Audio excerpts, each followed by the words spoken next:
भट्टी साहब, सुना ये है कि इस सागा के बाद वजीर हवाबाजी को ज़रा मामलात से दूर रखा जा रहा है, इसमें कुछ हकीकत है?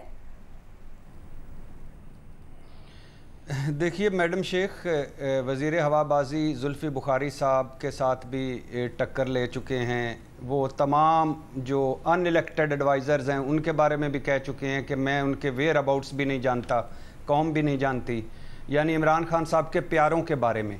और फिर वो उसके बाद रोज़वेल्ट होटल के हवाले से भी उनका मौक़िफ़ आ चुका है। और ऊपर फिर ये जो उन्होंने ये बयानबाजी दी तो मुश्किल में तो हैं, और फिर नैब में भी वो आ जा रहे हैं तो मुश्किल में तो हैं।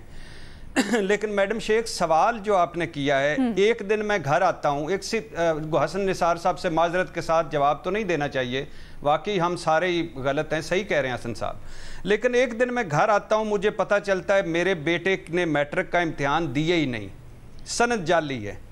तो अब ये पता चलने के बाद क्या मैडम शेख मैं ये बात सुनते ही जाकर महल्ले की मस्जिद में ऐलान करूँगा कि ख़वातीनो हजरात, मेरे बेटे की सनद मैट्रिक की जाली है और वो जो एमए में बैठा हुआ है और सीएसएस का इम्तिहान देने की कोशिशों में लगा हुआ है वो झूठ है?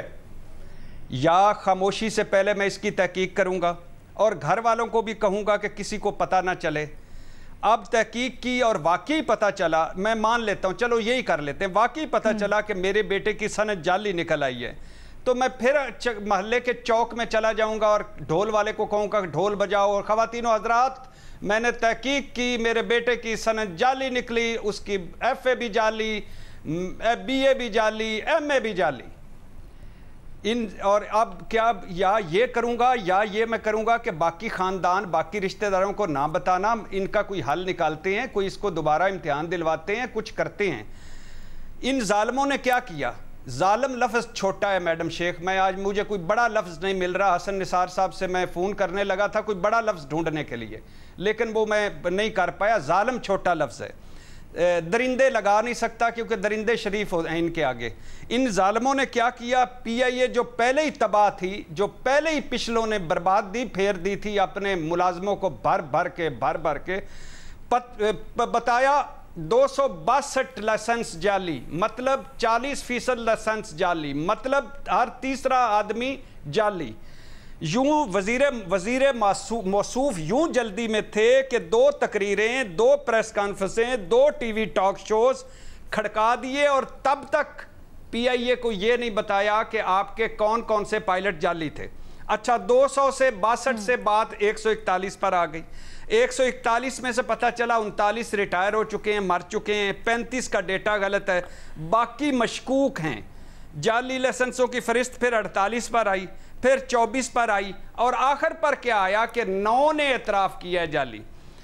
तब तक गुलाम सरवर साहब की मेहरबानियों से, जो उन्होंने वज़ीर आज़म साहब से पूछ कर मेहरबानियाँ की थी, उनकी मेहरबानियों से अमेरिका से एथोपिया तक हम पर बैन लग चुका। एथोपिया ने थप्पड़ मारा इस कौम को और इस मुल्क को और इस तब्दीली सरकार को, एथोपिया ने। अच्छा, उसने भी बैन कर दिया। ये खुदकुश हमला है मैडम शेख, खुदकुश हमला। अब मुझे कोई गर्ज नहीं है, असली हैं या सारे नकली हैं, जो होना था वो हो गया। दुनिया वालों ने क्या समझा? दुनिया वालों ने समझा कि ट्रक ड्राइवर थे कुछ 262-63 जिनको उन्होंने जहाज दे दिए कि तुम उड़ाओ। किसी दुनिया वाले को ये नहीं पता कि किसी सारों की फ्लाइंग मुकम्मल थी, सारों की ट्रेनिंग मुकम्मल थी, सारों का डेटा मुकम्मल था। किसी ने एक पेपर में कोई गड़बड़ की, चूंकि पहले अमेरिकी निसाब था 2010 तक, यूरोपियन निसाब आया तो ये घबराए हुए थे कि उसमें कैसे हम पास हों। किसी ने कुछ थोड़ी सी गड़बड़ की, किसी ने इम्तिहान में नहीं बैठे, किसी ने कुछ किया, और उसका रिजल्ट क्या निकला? घर 200 या 300 घर बर्बाद नहीं हुए, 200 या 300 फैमिलियां बर्बाद नहीं हुई। पीआईए पाकिस्तान इंटरनेशनल एयरलाइन, ये पाकिस्तान बर्बाद हुआ, मशकूक हुआ, जाली हुआ। और हम सारे जो पहले ही बार हमारे झंडे गाड़े हुए हैं हर मामले में, इस मामले में भी जाली हुए। और मुबारक हो वज़ीर मौसूफ को, और मुबारक हो इमरान खान साहब को, और मुबारक हो तब्दीली सरकार को कि यही वो होता है कि right people for right job अब नहीं लगाते। अब मुझे बना दें जाके कोहटा एटमी रिसर्च का हेड बना दें, तो मैं यही करूँगा जो सरवर साहब ने किया। ठीक है।